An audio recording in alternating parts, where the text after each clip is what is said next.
Bonjour à tous, bienvenue sur Énergie Relaxation. Aujourd'hui, j'ai envie de vous donner quelques notions d'énergétique chinoise, de médecine traditionnelle chinoise, pour enrichir vos connaissances et votre pratique. La médecine traditionnelle chinoise est très différente de la médecine occidentale. L'approche du corps, de l'anatomie n'est pas du tout la même. En médecine traditionnelle chinoise, on va parler d'énergie vitale. On va parler de méridiens, on va parler des organes, on va parler d'émotions, de couleurs, de sons thérapeutiques. On va parler des éléments, on va parler de plein et de vide, de réchauffer et de rafraîchir ou de disperser.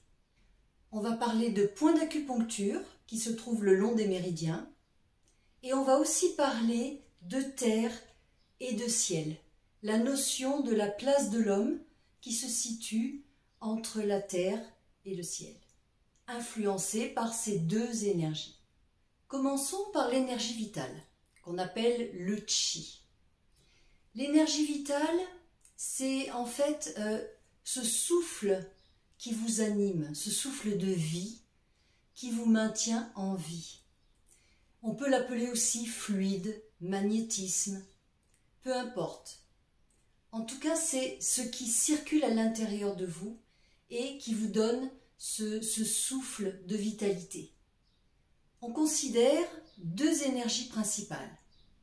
L'énergie innée, c'est celle que vous avez acquise lors de votre naissance, c'est votre héritage, votre patrimoine, celle que vous avez reçue de vos ancêtres, de votre famille, de votre lignée. Et puis on considère l'énergie acquise, c'est-à-dire celle que vous allez capter au quotidien à travers la nourriture, à travers ce que vous buvez, à travers ce que vous respirez. Nous ne naissons pas tous avec la même énergie vitale, avec le même patrimoine de vitalité. Certaines personnes vont naître avec une très bonne énergie vitale. Mais la façon dont elles vont vivre ensuite durant toute leur existence, si elles ont une vie assez désordonnée, elles mangent n'importe quoi, elles habitent dans un endroit très pollué, elles ne font pas du tout d'activité physique, ou bien elles ont des consommations, des addictions qui vont affaiblir leur santé, et bien cette personne-là, qui avait au départ un bon capital énergie, peuvent tout à fait tomber malades et avoir une vie plus courte. En revanche, certaines personnes qui sont nées, j'allais dire, avec une énergie un petit peu plus faible au départ, soit parce qu'il y avait des maladies génétiques dans la famille, soit parce qu'elle est née dans des conditions un peu compliquées, un peu difficiles, parce que les parents étaient fatigués et avaient une vitalité faible. Eh bien, ces personnes-là, qui ont un petit capital de départ à leur naissance, peuvent très bien, tout au long de leur existence, tout au long de leur vie, entretenir leur santé, faire attention à la qualité du sommeil, faire attention à leur alimentation, à ce qu'elles boivent, ce qu'elles respirent, habiter dans un environnement sain, agréable, avec des activités physiques régulières. Eh bien, ces personnes-là peuvent tout à fait faire d'un petit capital d'énergie de départ une bonne vitalité et une longévité. Donc, vous voyez bien, nous ne sommes pas tous égaux par rapport à notre énergie vitale de naissance, mais ce qui est important, c'est ce que vous allez en faire. C'est la façon dont vous allez prendre soin de vous. Nous allons maintenant parler des méridiens. Les méridiens, ce sont, si vous voulez, comme des rivières d'énergie qui circulent à travers votre corps. Il y en a 12 principaux.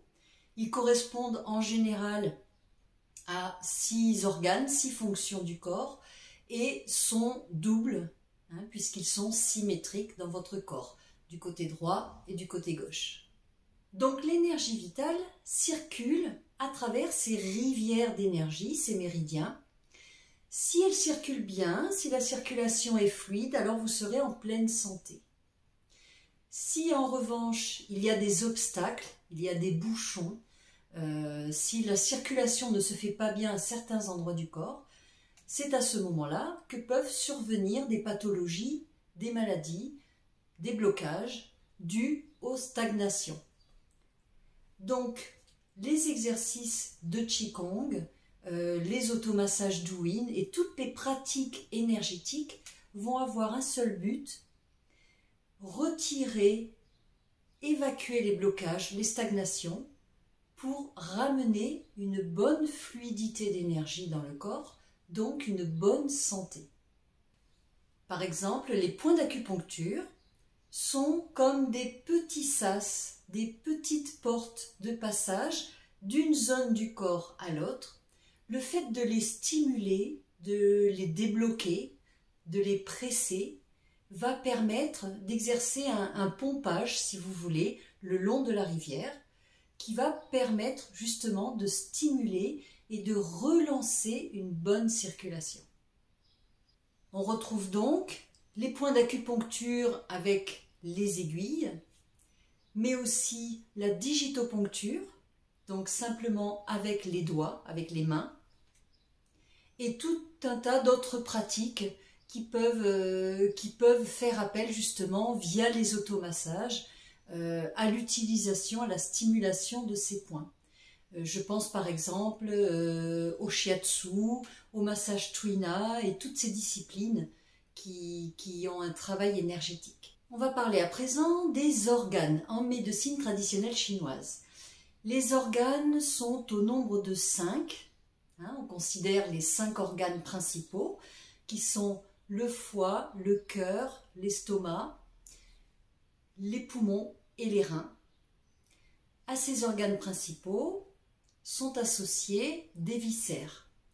Donc au foie est associée la vésicule biliaire, au cœur est associé l'intestin grêle, à l'estomac est associé la rate et le pancréas, au poumon le gros intestin et au rein la vessie. Le foie a une fonction de nettoyage, d'épuration du sang. Le cœur a une mission de circulation, va réguler le sang dans le corps. L'estomac va lui transporter toute l'énergie nourricière via votre alimentation. Les poumons, l'énergie bien sûr de la respiration, et enfin les reins qui régulent toutes les eaux du corps. En énergétique chinoise, on cherche constamment l'équilibre, l'harmonie. Comment est-ce qu'on parvient à cet équilibre? Eh bien justement en agissant sur ce qu'on appelle le plein ou le vide, le chaud ou le froid, l'énergie saine ou l'énergie viciée. Donc ça veut dire quoi? Ça veut dire que si tout est bien équilibré, vous êtes en pleine santé. Si par contre il y a un trop-plein, s'il y a une surchauffe, à ce moment-là, il va falloir rafraîchir, il va falloir rabaisser le niveau d'énergie parce que cela peut provoquer des inflammations, une surchauffe de votre corps. Si au contraire, vous avez un vide d'énergie, ça veut dire qu'il y a un manque, il y a une faiblesse, il y a une fatigue. Donc à ce moment-là, on va chercher plutôt à ramener de l'énergie. On va chercher à remplir, à stimuler pour rééquilibrer. Donc vous comprenez bien que l'équilibre est au milieu. Lorsqu'on est dans la pleine vitalité et qu'il n'y a pas de vide, c'est équilibré. Par contre, s'il y a un trop-plein, ça va créer une surchauffe. S'il y a un vide, ça va créer un refroidissement, une baisse d'énergie.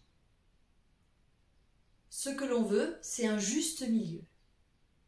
Dans la vie quotidienne, ça veut dire quoi? Ça veut dire que si vous êtes dans un état d'hyperactivité, dans un état inflammatoire, eh bien, on va chercher à apaiser, à faire redescendre le niveau d'énergie, à rafraîchir, peut-être par des automassages, avec une alimentation plus douce, plus rafraîchissante, avec de la relaxation, de la sophrologie, pour essayer de faire baisser justement la surchauffe du corps. Au contraire, si vous vous sentez fatigué, vous vous sentez pas très en forme, manque de chaleur, plutôt un état un petit peu de frisson, d'apathie, et bien à ce moment-là, vous êtes peut-être en vide d'énergie. Donc, cette fois-ci, on va utiliser les automassages, les mouvements ou la nourriture qui sera un peu plus dynamisante, un peu plus stimulante et réchauffante. En énergétique chinoise, il y a aussi une notion d'éléments. Les éléments, ce sont le bois, le feu, la terre, l'air. Alors, en énergétique chinoise, on dit plutôt l'élément métal, mais en Occident, on parle de l'air, ce qu'on respire, et l'eau, bien sûr. Sans oublier deux notions qui sont aussi très importantes, qui sont la notion de ciel et de terre. L'énergie du magma, c'est l'énergie qui se trouve dans le centre de la Terre. Alors on ne la voit pas, bien sûr, elle est invisible à l'œil, mais elle est bien là. Vous avez vos deux pieds enracinés dans la terre, dans le sol, et vous captez en permanence ce magma, cette énergie du centre de la Terre en fusion qui vous traverse en permanence, puisque vous vous tenez debout sur la Terre. L'énergie du ciel, elle, va se répercuter au niveau de la tête, au sommet du crâne. Elle va vous traverser également. Cette énergie vient du cosmos, vient de l'univers. C'est tout ce que l'on peut voir au niveau cosmique, au niveau aérien. C'est le soleil, les étoiles, les planètes qui influencent aussi notre énergie, notre métabolisme. Donc nous, les êtres humains, les êtres vivants, qui nous trouvons justement entre ces deux pôles du ciel et de la terre, sommes traversés en permanence par ces deux énergies universelles. Et cela influe aussi notre capital énergétique, personnel. Il y a l'énergie qui vous entoure, votre environnement, et il y a aussi ce microcosme de l'énergie à l'intérieur de vous, comme un petit univers en miniature à l'intérieur de vous. Lorsque nous pratiquons par exemple le Qigong ou le Tai Chi, nous faisons interagir notre énergie personnelle avec l'énergie extérieure, l'énergie de notre environnement. Nous la captons, nous la donnons, nous la transmettons, et ainsi elle fait un va-et-vient permanent pour nous nourrir, nous enrichir, nous magnétiser, nous énergiser. De la même façon, lorsque vous pratiquez des séances de magnétisme, il est tout à fait possible de se transmettre l'énergie environnante à une personne ou bien l'énergie d'une personne sur une autre personne. Donc vous voyez, l'énergie vitale, en fait, elle est partout, elle est en tout. Et cette énergie vitale, elle peut se capter, elle peut s'évacuer, elle peut se donner, elle peut être reçue, elle peut être stockée ou circuler. L'énergie vitale est absolument partout, dans notre environnement. Elle est chez les êtres vivants, les êtres humains, les animaux, les insectes, mais aussi dans tout ce qui est minéral, dans les pierres, les roches. Elle est aussi dans le végétal. C'est pour ça que les éléments sont si importants en énergétique, parce qu'ils permettent de recharger votre énergie vitale. Les éléments, comme je les ai cités, sont le bois associé au foie et au printemps, l'énergie naissante. L'élément feu est associé au cœur et à l'été, l'énergie de plénitude. L'élément terre est associé à l'estomac, l'énergie nourricière de l'intersaison, c'est-à-dire l'été indien entre l'été et l'automne. Puis l'énergie de l'air, que l'on appelle métal en énergétique chinoise, qui correspond aux poumons et à la saison de l'automne.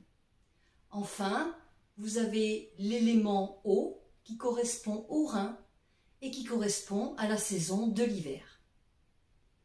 Parlons à présent des couleurs. Les couleurs sont très importantes en énergétique chinoise puisqu'elles correspondent aussi à une vibration.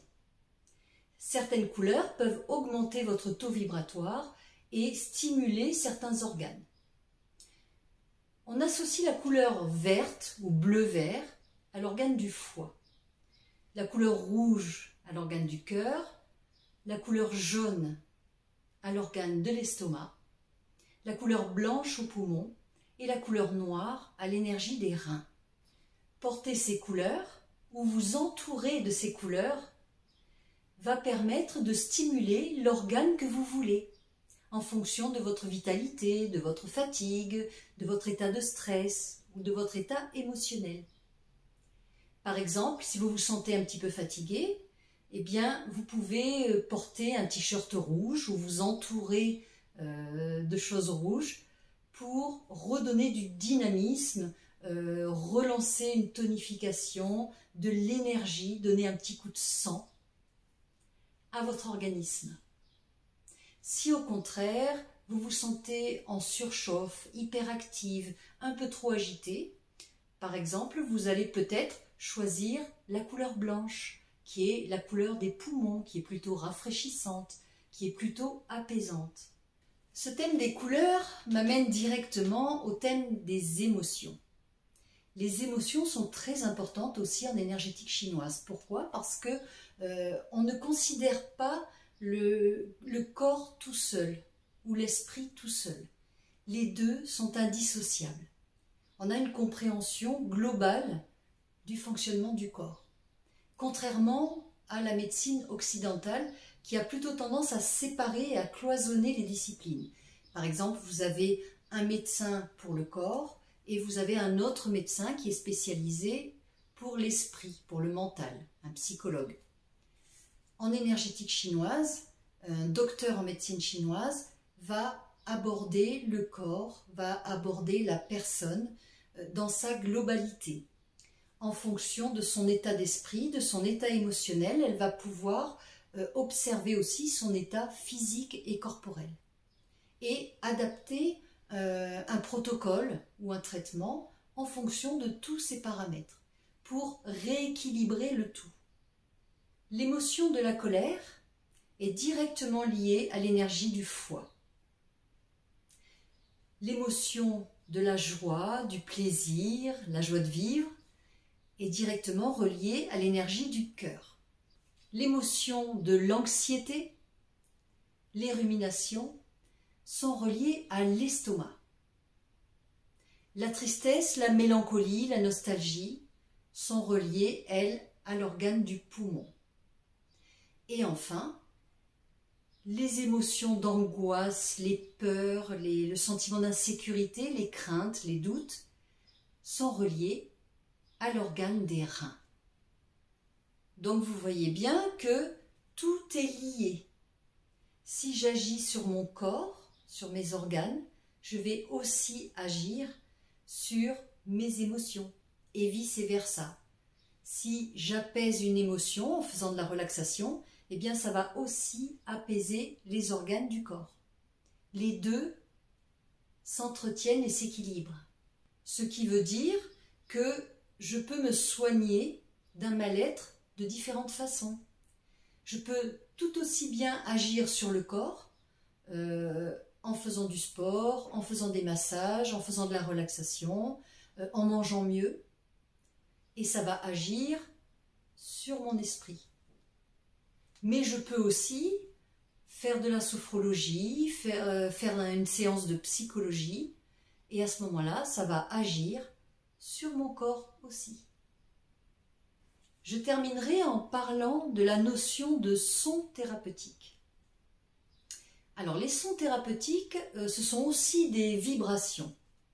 Pourquoi? Parce que l'émission d'un son va créer comme un massage vibratoire au niveau des organes et à l'intérieur du corps.